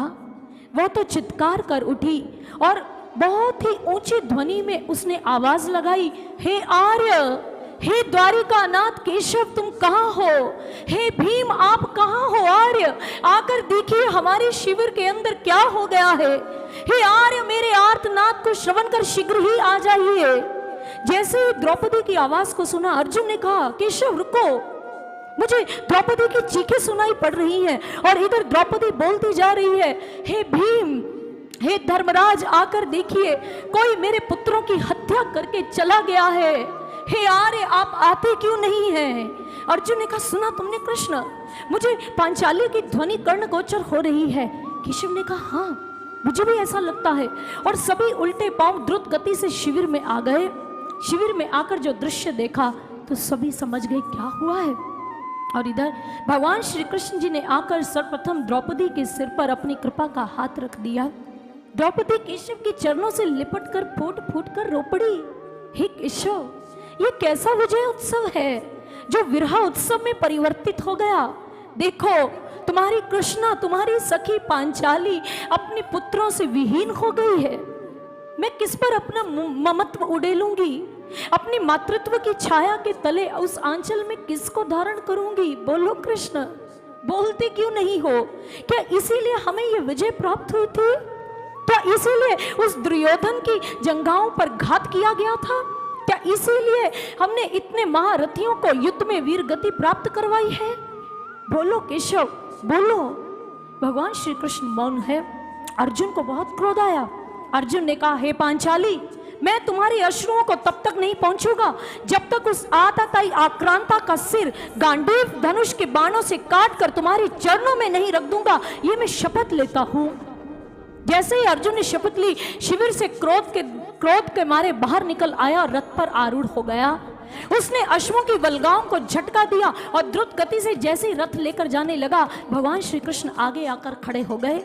केशव ने कहा, ना पार्थ, आज भी इस जीवन की संकट घड़ी में, इस प्रतिकूल परिस्थिति में तुम निर्णय लेने में सक्षम नहीं हो। इसलिए अब मुझे ही तुम्हारा पुनः सारथी बनना होगा। श्री कृष्ण सारथ्य को संभाल दिए हैं और अर्जुन रथ के पिछले भाग पर जाकर खड़ा हो गया। भगवान श्री कृष्ण ने कहा, हे पार्थ, यह किसी और का कार्य नहीं, यह क्रूर अश्वत्थामा का कार्य है, इसलिए तुम्हें उसको पकड़ना होगा। अश्वत्थामा का रथ जो आगे आगे बढ़ रहा था, पीछे भगवान श्री कृष्ण अश्व की वल्गाओं को तेज द्रुत गति से झटका देते हैं। अश्व हिन हिनाते हुए तेज गति से भागते चले जा रहे हैं। अश्वत्थामा को पता चल गया, अश्वों की ध्वनि, इसका अर्थ यह है मेरा पीछा किया जा रहा है। उसने अपना बचाव और रक्षा करने के लिए उसने ब्रह्मास्त्र का संधान कर दिया। भगवान श्री कृष्ण जी के कथनानुसार अर्जुन ने भी प्रतिकार करने के लिए ब्रह्मास्त्र का संधान किया और फिर उनके निर्देश के अनुसार दोनों ही अस्त्रों को वापस ले लिया ताकि पर्यावरण प्रदूषित ना हो सके और अन्य लोगों के जीवन को हानि ना पहुंच सके। अश्वत्थामा पकड़ लिया गया। अर्जुन ने क्रोध के मारे उसे पकड़ा और पकड़कर पांचाली के चरणों में जाकर गिरा दिया। लो पांचाली, यही आक्रांता है जिसने हमारे बालकों की निर्ममता से हत्या की है। तुम जो इसे सजा देना चाहती हो, जो दंड देना चाहती हो, तुम दे सकती हो। पांचाली बोलो, इसे क्या दंड दिया जाए? पांचाली ने कहा, नहीं आर्य, आप इसे छोड़ दीजिए क्योंकि यह आपके गुरु का पुत्र है। मैं नहीं चाहती इसकी माता गौतमी मेरी तरह विलाप करे, व्यग्र हो, इसलिए इसे जाने दीजिए। द्रौपदी के कथनानुसार उसे जाने से पूर्व, उसे छोड़ने से पूर्व अश्वत्थामा के मस्तक की जो जन्मजात मणि थी, उस मणि को बाहर निकाल दिया गया और वहां पर एक घाव हो गया। अश्वत्थामा को बहुत पीड़ा हो रही है और वो क्रोध की अग्नि के अंदर धधक रहा है। इतने में पांचों ही पांडव बालकों की अंत्येष्टि क्रिया का प्रबंध किया गया। भगवान श्री कृष्ण जी ने कहा, भुआ कुंती, आप ही द्रौपदी और उत्तरा को सांत्वना दो और इनको लेकर चलो शमशान भूमि की ओर, जहां इन सभी की अंत्येष्टि क्रिया संपन्न करनी है। और इधर सभी स्त्रियां और पांडव जो हैं उस अंत्येष्टि क्रिया में सम्मिलित हुए। जैसे उस क्रिया को परिपूर्ण करके वापस लौट रहे थे, अश्वत्थामा ने प्रतिशोध को परिपूर्ण करने के लिए पुनः उत्तरा के गर्भ के ऊपर, उसके गर्भ के भीतर जो शिशु पल रहा था, उसके ऊपर ब्रह्मास्त्र का संधान कर दिया और पांडवों के ऊपर भी ब्रह्मास्त्र का संधान किया। और इधर उत्तरा ने जैसे ही महसूस किया, अनुभव किया कि लोहे का उबलता हुआ बाण मेरे गर्भ को क्षति पहुंचा रहा है, तो वो सीधा भगवान श्री कृष्ण जी के चरणों में जाकर नतमस्तक हो गई और बार बार अभ्यर्थना करने लगी, हे केशव, हे महायोगिन, आप ही मुझे इससे मुक्ति दिलवा सकते हैं। हे केशव, मेरे गर्भ में स्थित मेरे शिशु को कोई क्षति न हो, कृपा कर उसकी रक्षा कीजिए प्रभु। आप ही रक्षा करने में सक्षम हैं, आप ही सामर्थ्यवान हैं। हे प्रभु, मेरी सहायता कीजिए। मैं अपने संबंधी और कुटुंबियों का परित्याग कर आप ही की शरण में आई हूँ। भगवान श्री कृष्ण जी ने तत्क्षण अपने सुदर्शन चक्र को कनिष्ठिका पर धारण किया, अपनी तर्जनी पर धारण किया और धारण करते ही उसे उत्तरा के गर्भ में संप्रेक्षित किया और उसके शिशु की रक्षा कर दी। पांडवों की भी उस ब्रह्मास्त्र से उन्होंने पुनः रक्षा की। और इधर महर्षि वेदव्यास जी इस भागवत महापुराण के इस प्रकरण के माध्यम से हमें बहुत सुंदर शिक्षा दे रहे हैं। यह तथ्य बड़ा विचारणीय है भगवत प्रेमियों। कौन सा तथ्य? उत्तरा के समीप कुंती खड़ी है, द्रौपदी है, पांचों पांडव हैं, लेकिन वो उन सभी का परित्याग कर भगवान श्री कृष्ण की शरणागति हुई। जब उनके जीवन में ऐसी विकट परिस्थिति आई, ऐसी प्रतिकूल परिस्थिति आई, तब उन्होंने किसी का साथ नहीं लिया, किसी की शरणागति नहीं हुई, श्री कृष्ण जी को पुकारा। क्योंकि उत्तरा को पता था, कुंती और द्रौपदी ने उसे यह समझा रखा था, यदि तुम्हारे जीवन में कोई ऐसी घटना आए जिसको संभालने में तुम असमर्थ होती हो, तो सीधा केशव के चरणों का संभल लेना, इधर उधर सांसारिक संबंधों को मत निहारना। और उन्होंने द्रौपदी अनावृत होने का वो प्रकरण भी उसे श्रवण करा रखा था, इसलिए उत्तरा ने उस सीख को अपने पल्ले से बांध रखा था। इसी कारण से वो श्री कृष्ण जी के शरणागति हुई। भगवत प्रेमियों, जो प्रभु की शरण में जाता है एक चित्त एक मन से, प्रभु के अतिरिक्त और किसी के समीप नहीं जाता, तो प्रभु भी उसका योग क्षेम वहन किया करते हैं, उसको भी धारण किया करते हैं। भागवत महापुराण के 9वें स्कंद के 4th अध्याय में भगवान स्वयं उद्घोषित करते हैं, ये दारागार पुत्रा प्राण प्राणान्वित मिमं परम हित्वा मांग शरणं याता कथं तांस्तु युक्तमुत्सहे। अर्थात जो एक बार मेरी शरण में आकर पत्नी, पुत्र, धन, गृह, परिवार, इहलोक और परलोक सभी का त्याग कर यह कहता है, प्रभु मैं तुम्हारा हूं और तुम मेरे हो, आपके अतिरिक्त प्रभु मेरा कोई नहीं है, इसलिए मेरी रक्षा आप ही कर सकते हैं, तो मैं उसको त्यागने का संकल्प कैसे कर सकता हूं। यही बात रामायण के अंदर भी गुंजायमान हुई। उसमें भी कहा गया, सकृदेव प्रपन्नाय त्वा समिति च याचते अभयं सर्वभूतेभ्यो ददामि एतत् व्रतं मम। अर्थात जो एक बार मेरे चरणों में आकर यही कहता है, प्रभु मेरा आपके अतिरिक्त कोई नहीं है, प्रभु मेरा आपके सिवाय इस संसार में दूसरा नहीं है, इसलिए तो मैं आपकी शरण में आया हूँ, प्रभु मुझे अभय दान दीजिए, मेरी रक्षा कीजिए। तो प्रभु कहते हैं, मैं उसे तीनों लोकों से अभय दान होने का व्रत धारण करता हूँ, उसे अभय दान देता हूँ, उसकी रक्षा करता हूँ। यही बात तो मीराबाई जी ने भी कही थी। उन्होंने भी अपने जीवन के अंदर जब जब भी ऐसी बुरी परिस्थितियां आई, संघर्ष आया, तब इस प्रतिकूल परिस्थितियों के अंदर यही कहा, मेरे तो गिरिधर गोपाल दूसरो न कोई, जाके सिर मोर मुकुट मेरो पति सोए। मेरा तो गिरिधर गोपाल है, उनके अतिरिक्त मेरा और कोई नहीं है, इसलिए संसार मेरे ऊपर अत्याचार करता है तो करे, लेकिन मैं अपने गिरिधर गोपाल की शरण का परित्याग कभी नहीं कर सकती हूँ। भगवत प्रेमियों, आप जानते हैं, एक राजा का पुत्र हो और वो दर दर जाकर भिक्षाटन करे, गली गली में जाकर भीख मांगे, तो ये राजा को नहीं सुहाता है।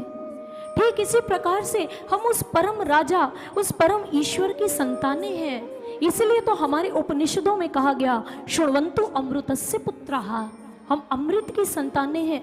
तो हम अपने जीवन की बुरी परिस्थितियों के अंदर जब घिरते हैं, तो प्रभु के अतिरिक्त अन्य संबंधियों की बाट क्यों जोहते हैं। हमने तो अपने जीवन में दूसरा, तीसरा, चौथा, पांचवा, छठा, सातवां न जाने कितने ही शरण रखी हुई है, कितने ही संबंधी बना रखे हैं, अंत में जाकर प्रभु के पास जाते हैं। लेकिन मीरा ने तो कहा, मेरे तो गिरिधर गोपाल दूसरो ना कोई। जानते हैं मीरा ने ये कब कहा, ये भाव उनके जीवन में प्रखर कब हुए, भक्ति का मजीठ रंग उनकी आत्मा को कब छुपाया, जब वो अपने गुरु पूर्ण तत्ववेता रविदास जी की शरण में गई। क्योंकि जब एक जीवात्मा परमात्मा से सायुज्य करना चाहती है, तो एक मध्यस्थ की आवश्यकता पड़ती है, और वो मध्यस्थ कोई नहीं, एक तत्वदर्शी संत हुआ करते हैं, एक तत्वदृष्टा गुरु हुआ करते हैं। आपको अगर बात पर विश्वास नहीं होता, तो चलिए अपनी शास्त्र सम्मत कसौटी का हम सहारा लेते हैं। हमारे शास्त्र जो परम सत्य की बात करते हैं, हमारे शास्त्रों के अंदर दादू दयाल जी का नाम भी मुखरित होकर आता है। दादू दयाल जी ने कहा, नैन न देखे नैन को अंतर भी कछु नाही, सतगुरु दर्पण करी दिया अरस परस मिली माही।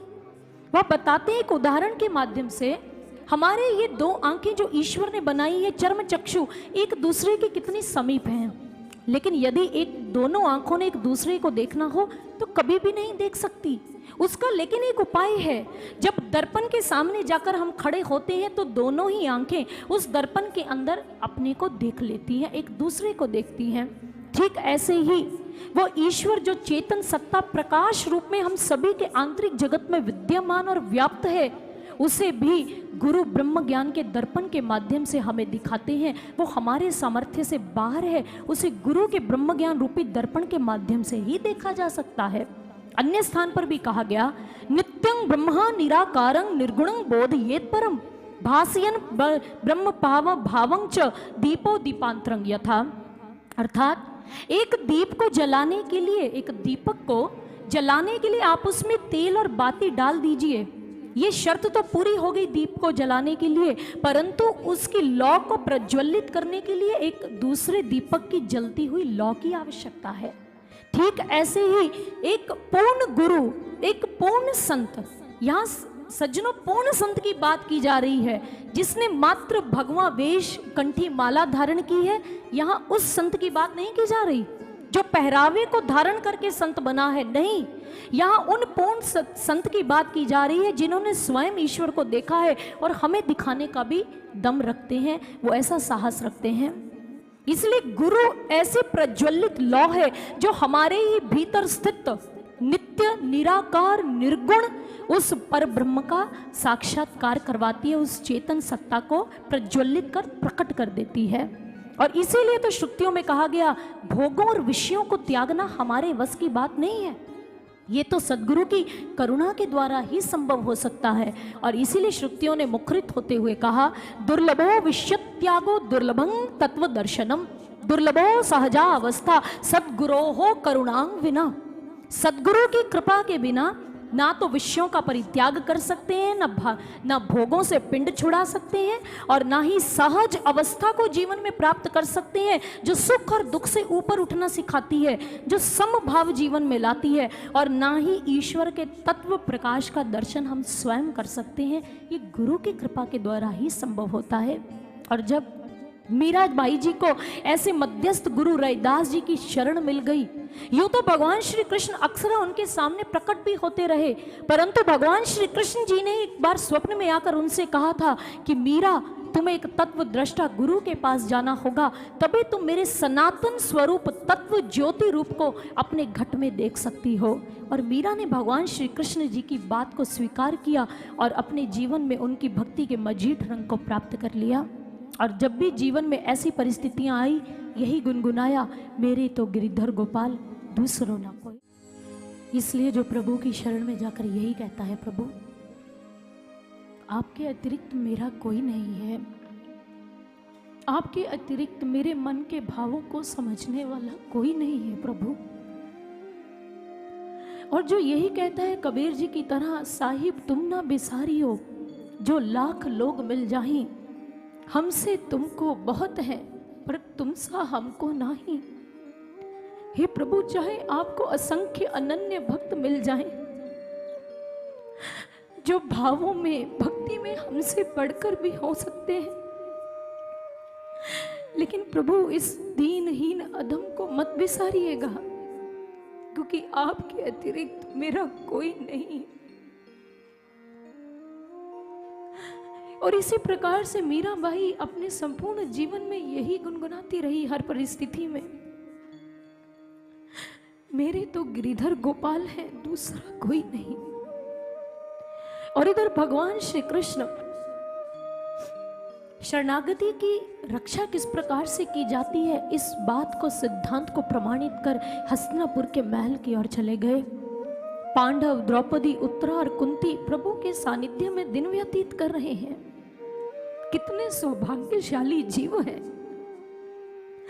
जिनको त्रिलोकी के नाथ, त्रिभुवन के स्वामी प्रभु के चरणों में रहने का अवसर मिल रहा है। प्रभु के मुखारबिंद से प्रतिदिन उनके लिए सत्संग विचार प्रस्फुटित होते हैं, जो परम सत्यवाणी है।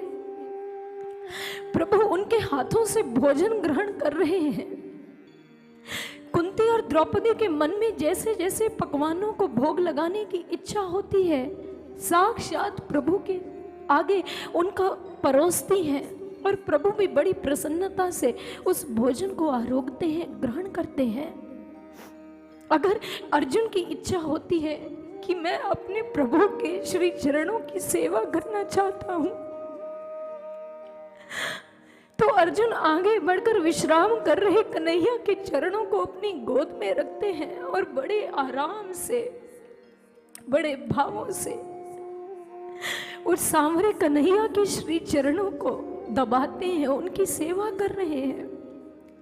धर्मराज युधिष्ठिर के मन में आया, प्रभु विश्राम करते हैं तो इनको पंखा कौन करेगा। एक भ्राता पंखा करता है, कोई प्रभु के चरणों की सेवा करता है। प्रातः होते ही भगवान श्री कृष्ण का आराधन करने के लिए, साक्षात प्रभु का वंदन और पूजन करने के लिए उनके चरणों में सभी कुटुंबी मिलकर उपस्थित हो जाते हैं। कितने सौभाग्यशाली जीव हैं। भगवान श्री कृष्ण उनको अपनी रूप माधुरी का पान करवाते हैं, अपने भक्ति के रस से सराबोर कर रहे हैं। कुंती तो मानो यही सोचती है, वाह कृष्ण, हमने अपने जीवन में ऐसा कोई पुण्य कर्म नहीं किया है कि आपकी इतनी समीपता, आपके मुखारबिंद से निकली हुई वचनों को हम श्रवण करें प्रभु। हम नीच आपको भोजन तैयार करके दें प्रभु, आपके मुखमंडल का दर्शन प्राप्त करें ये नेत्र नहीं प्रभु। हमारा ऐसा सौभाग्य या कोई पुण्य नहीं है, ये तो मात्र आपकी दया है। माता कुंती अक्सर ऐसे भावों से अभिभूत हो जाया करती। उनका संसार तो बड़ा सुखद है, आनंद से व्यतीत हो रहा है, मानो पांडवों ने तो प्रभु को प्रेम की रस्सी से बांधकर वहां रख लिया हो। लेकिन इधर जानते हैं द्वारिका का परिदृश्य क्या है।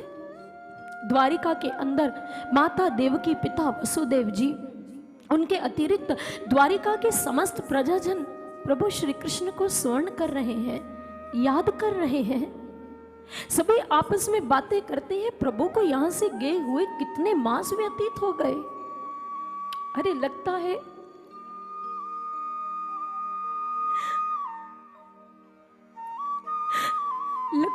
प्रभु हमें भूल गए हैं। इसीलिए तो ना दिव्य स्वप्न में उनकी छवि दिखती है और ना ही उनका साक्षात विग्रह नजर आता है।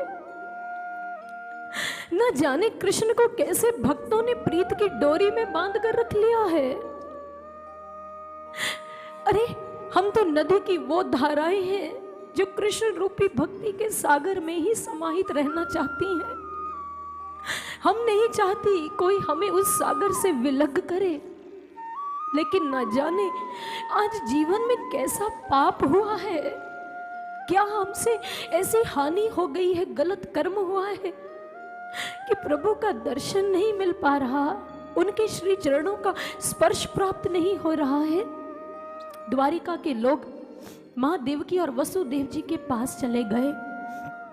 राजप्रासाद में जाकर सभी ने उद्गार प्रस्तुत किए, कृपा कर प्रभु के राजप्रासाद में जो प्रभु की चरण पादुकाएं रखी हैं, एक बार मात्र उन्हीं का दर्शन करवा दीजिए। प्रभु जो नित्य प्रति जिन पादुकाओं को धारण करते हैं, उनका ही स्पर्श हमें दिलवा दीजिए। हमें लगेगा कि साक्षात हमारे प्रभु के दिव्य चरण हैं। हमें कृपा कर इस द्वारिका के राजप्रसाद की माटी को उठाकर अपने भाल पर रखने दीजिए, क्योंकि इस पर हमारे प्रभु ने अपने दिव्य चरणों का संस्पर्श दिया है। इस महल की मिट्टी साधारण नहीं है देवकी जी, यह तो चंदन है जो पापियों को पवित्र करता है। कृपा कर हमें ऐसा करने से मत रोकिए। महादेव की उनके भावों को देखकर द्रवीभूत हो उठी। आज यदि भक्तों के नेत्रों से अश्रुओं की भेंट देने की होड़ लगी है, तो उधर हस्तिनापुर के अंदर भगवान श्री कृष्ण विचलित हो रहे हैं, क्योंकि प्रातः का ही समय है और भगवान श्री कृष्ण अपने ध्यान से सीधा उठे और उठकर उनके नेत्रों में अर्जुन ने झांक कर देखा तो नमी पाई। अर्जुन ने कहा, केशव आप ध्यान पर बैठकर किसको देख रहे थे और आपके नेत्रों में ये नमी क्यों आ गई है? कृष्ण मन ही मन कहते हैं, पार्थ तुम नहीं समझ सकते। यदि उस और मुझे अश्रुओं की भेंट देने की होड़ लगी है, तो मैं भी उनको नमी का प्रसाद देना चाहता हूं। यदि मेरे भक्त मेरा दर्शन और दीदार पाने के लिए व्याकुल और अधीर हैं, तो मैं भी उन भक्तों का दर्शन करने के लिए आतुर और व्याकुल हो रहा हूं। भगवान श्री कृष्ण मन ही मन व्यग्र और व्यथित हो रहे हैं। तभी उन्होंने अचानक अपने सारथी दारुक को कहा, दारुक रथ को आंगन में लगाओ, अभी के अभी इसी क्षण हम द्वारिका के लिए प्रस्थान करेंगे। क्योंकि जब प्रभु के भक्त सच्चे मन से प्रभु श्री कृष्ण को पुकारे और प्रभु उनके आर्तनाद को ना सुने, ऐसा नहीं हो सकता है। केशव उसी समय रथ पर सवार हो गए। जैसे ही सवार हुए, इधर अर्जुन भागकर अपनी माता कुंती को लिवा लाया बाहर। कहने लगा, माता श्री देखिए, केशव रथ पर आरूढ़ हो कहीं जा रहे हैं। भगवान श्री कृष्ण दारू को इससे पहले चलने के लिए कहते, आदेश देते, इधर कुंती, द्रौपदी इत्यादि सभी भागे हुए आ गए। कुंती दूर से भगवान श्री कृष्ण को देखकर हाथ जोड़ती है, मानो विनती करती है, ना कृष्ण ना, प्रभु इस प्रकार से छोड़कर मत जाइए। आपका जो सानिध्य और प्रेम हमें मिला है प्रभु, उससे हमें वंचित मत कीजिए। भगवान श्री कृष्ण जी के अत्यंत निकट आकर माता कुंती उनके चरणों से लिपट गई, चरणों में लिपटकर अपना अपना विनय रखती है, प्रभु हमें छोड़कर मत जाइए। क्यों जा रहे हैं प्रभु? श्री कृष्ण ने कहा, बुआ क्योंकि हमें यहाँ रहते कितने दिन व्यतीत हो गए हैं, हमें अब जाना होगा। अरे अपनी द्वारिका की सुधि भी तो हमें लेनी है। बुआ कुंती ने मानो कृष्ण का हाथ पकड़ लिया, बहुत प्रेम से उनका हाथ अपने हाथ में लिया, कहने लगी, केशव ऐसा क्यों नहीं कहते कि हमारे भीतर ऐसे भाव नहीं है जो भाव तुम्हें बांध कर रखते हैं। ये कृष्ण तुम ऐसा क्यों नहीं कहते कि हम अधम और नीच हैं, हम पापी हैं। शायद आपके भक्त आपको बुला रहे हैं। भगवान श्री कृष्ण मुस्कुरा रहे हैं, मानो अपनी मुस्कुराहट में संदेश देते हैं, बुआ तुम सही समझ रही हो, मेरे भक्त बुला रहे हैं, लेकिन तुम पापी और नीच नहीं हो। अपने आप को ऐसा मत कहो, अपने आप को इतनी ग्लानि से मत भरो। भगवान श्री कृष्ण दारू को रथ आगे बढ़ाने के लिए कहते हैं, और इधर पीछे पीछे अर्जुन संग बुआ कुंती और द्रौपदी सभी चल देते हैं। धीरे धीरे रथ आंगन से बाहर आने लगता है। जैसे ही आंगन से बाहर आने लगा, इधर द्वारिका के लोगों की जो वेदनाएं हैं वो भी तीव्र होती जा रही हैं। वो भी कह रहे हैं, प्रभु बोलिए ना, आपका दर्शन पाने के लिए क्या करना होगा? हम प्रत्येक मूल्य चुकाने के लिए तत्पर और प्रस्तुत हैं। बोलिए ना दीनानाथ, आपकी मधुर छवि को देखने के लिए क्या परीक्षा देनी होगी? बोलिए ना प्रभु, आपकी दया और करुणा को पाने के लिए हमें क्या करना है?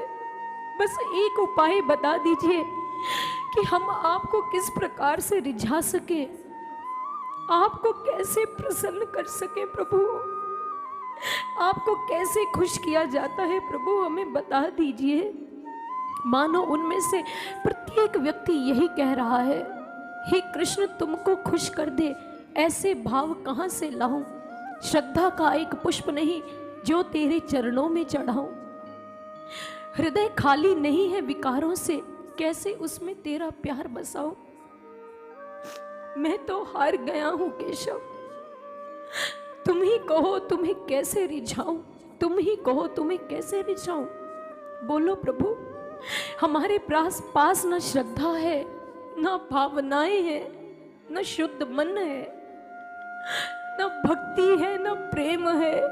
हमारे पास तो तुम्हारे चरणों में निवेदित करने के लिए कोई वस्तु नहीं है। प्रभु क्या दे तुम्हें, तो किस प्रकार से तुम्हें प्रसन्न करे। भगवान श्री कृष्ण उनके मृदुल भावों से प्रसन्न हो अपने रथ में सवार होकर उन्हीं की ओर चले आ रहे हैं। और इधर बुआ कुंती और अर्जुन दूर तक जाते हुए रथ को देखते रह गए। उन्हें क्या पता था कि विजय उत्सव के उपरांत विरह उत्सव भी आएगा।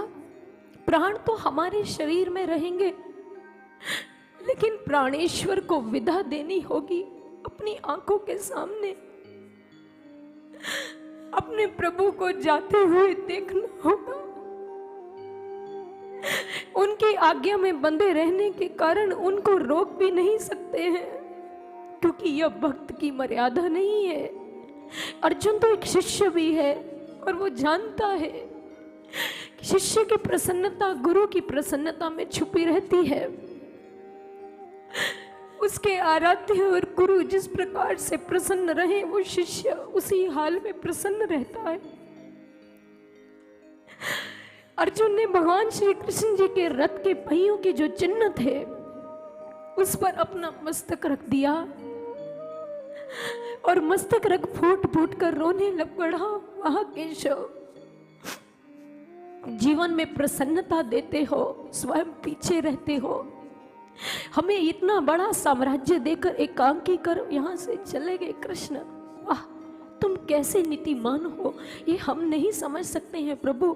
बस तुम्हारे चरणों में मन ही अर्पित कर सकते हैं। इधर भगवान श्री कृष्ण द्वारिका की ओर निकल पड़े। द्वारिका के लोगों को दर्शन देने के लिए आगे जा रहे हैं, लेकिन कहते हैं मार्ग में मारवाड़ देश पड़ा, और ये महाभारत के अश्वमेधिक प्रसंग में भी आता है, उस पर्व में भी निहित है। उस मारवाड़ प्रांत के अंदर उत्तंक मुनि नाम के एक ऋषि रहा करते थे।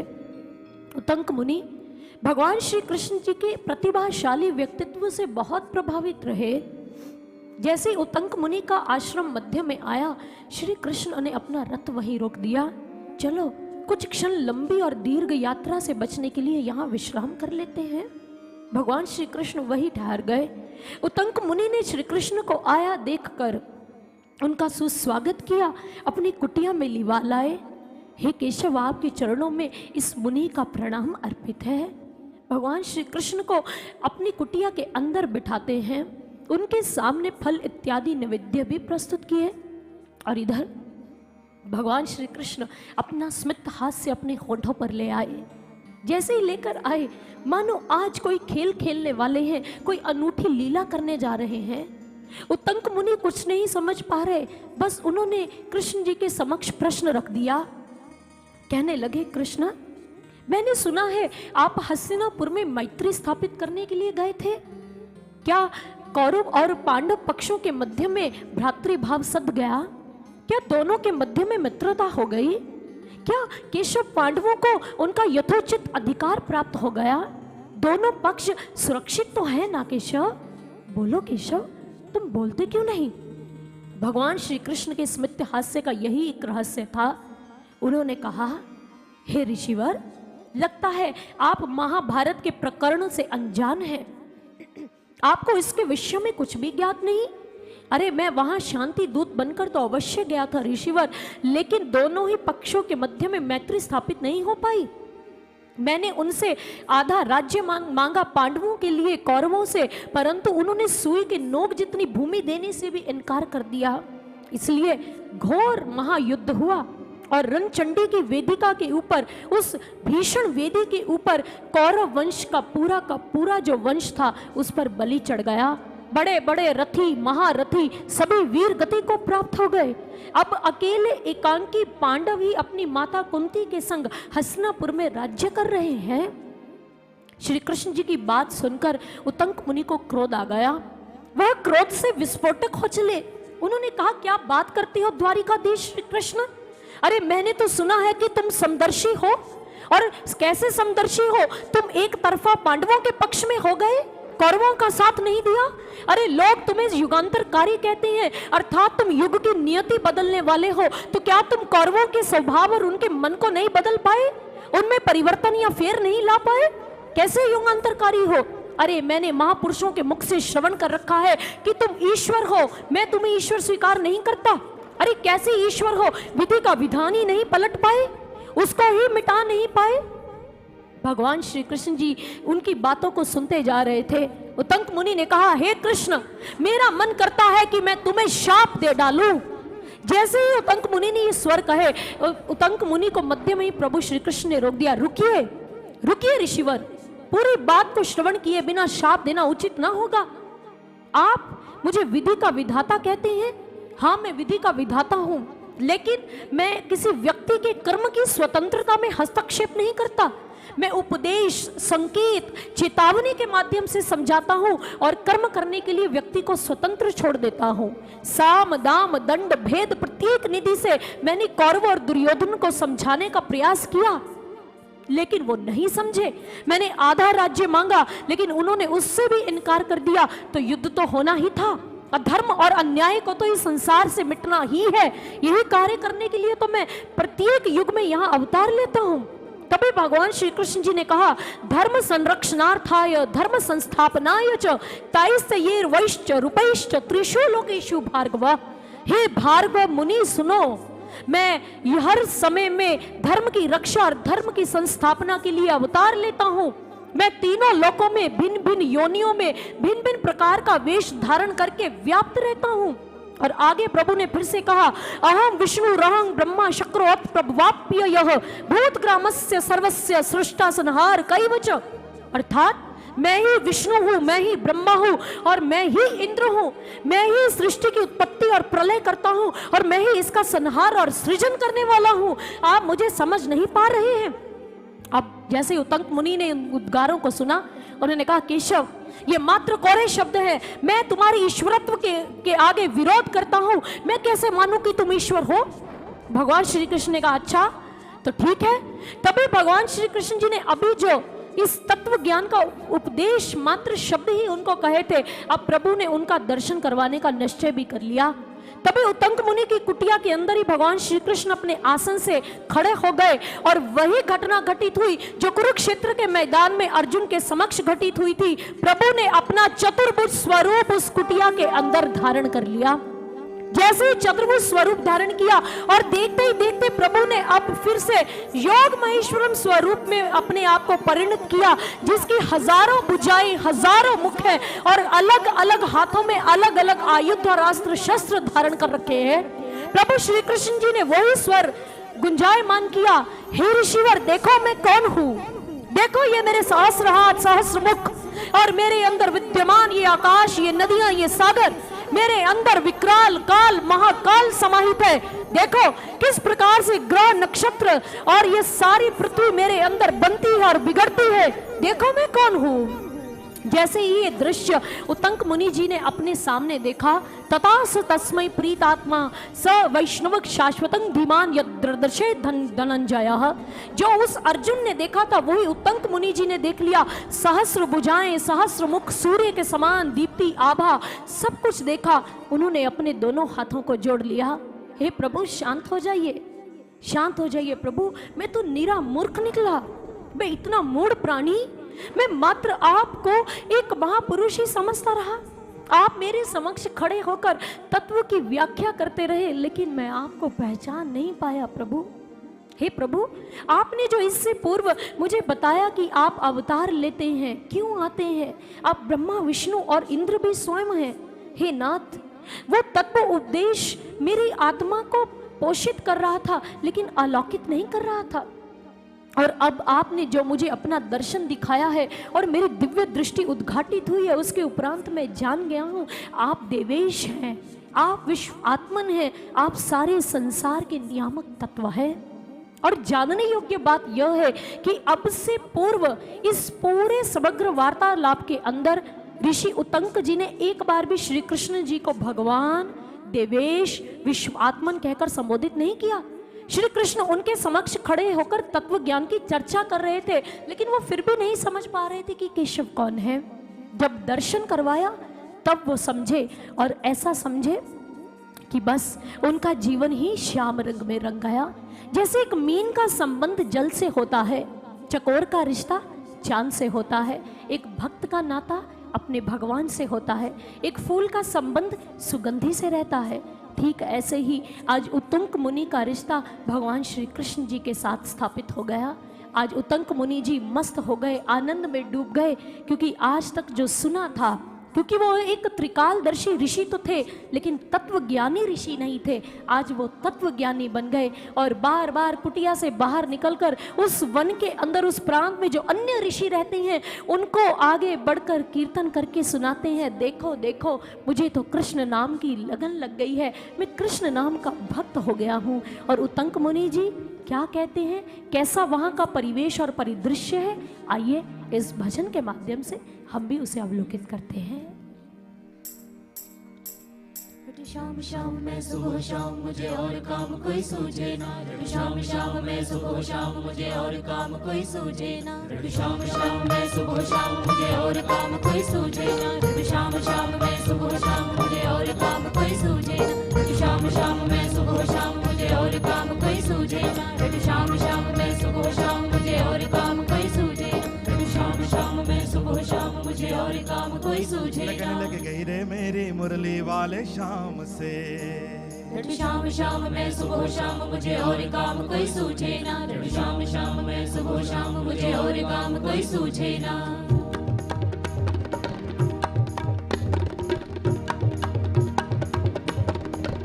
लगन लग गई रे मेरी मुरली वाले शाम से।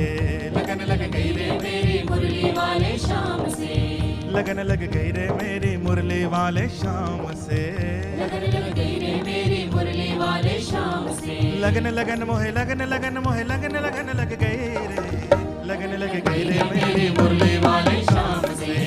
लगन लग गई रे मेरी मुरली वाले शाम से।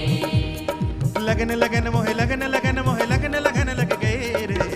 लगन लग गई रे मेरी मुरली वाले शाम से। लगन लग गई रे मेरी मुरली वाले शाम से। लगन लग गई रे मेरी मुरली वाले शाम से।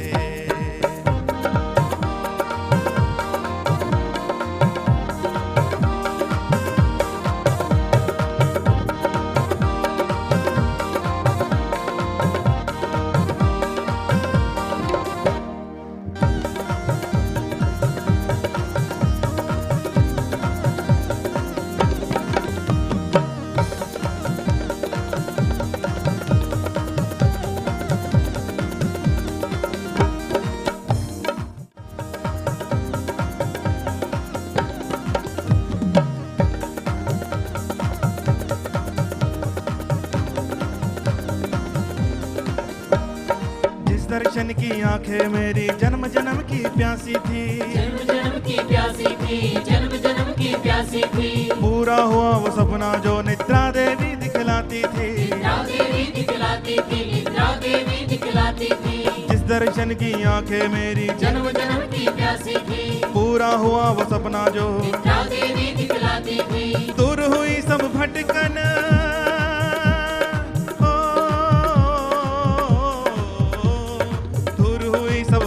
डर लागे ना अब डर नाम से। लगन लग गई रे मेरी मुरली वाले शाम से। लगन लग गई रे मेरी मुरली वाले शाम से। लगन लग गई रे मेरी मुरली वाले शाम से।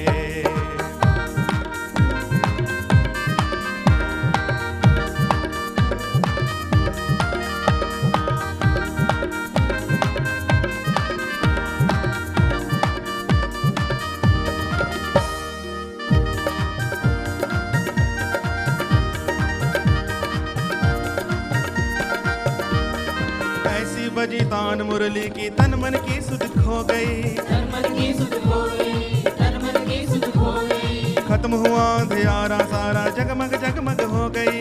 जगमग जगमग हो गई। जगमग जगमग हो गई।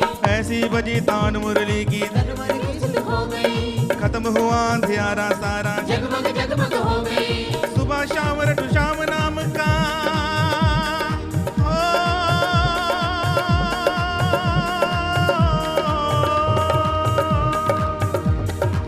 शाम रटू नाम नाम का नाम जुड़ा हर नाम से। लगन लग गई रे मेरी मुरली वाले शाम से।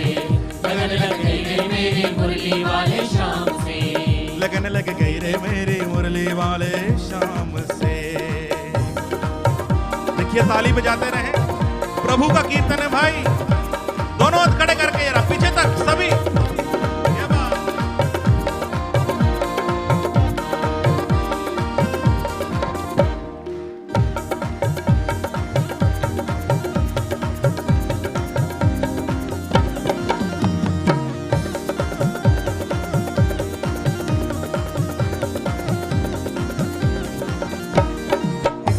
को भूल के बस मैं श्याम नाम को मानू।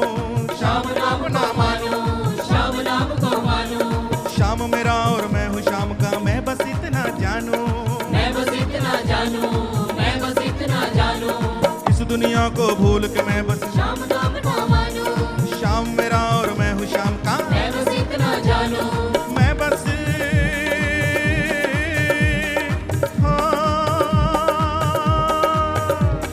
प्रीत लगी मेरी मुरलीधर से।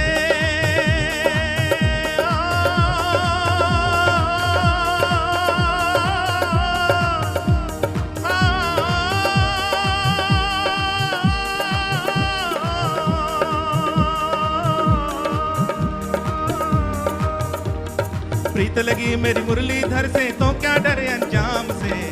लगन लग गई रे मेरी मुरली वाले शाम से, लगन लग गई रे मेरी मुरली वाले शाम से, लगन लग गई रे मेरी मुरली वाले शाम से। लगन लग गई रे मेरी मुरली वाले शाम से, लगन लगन मेरी लगन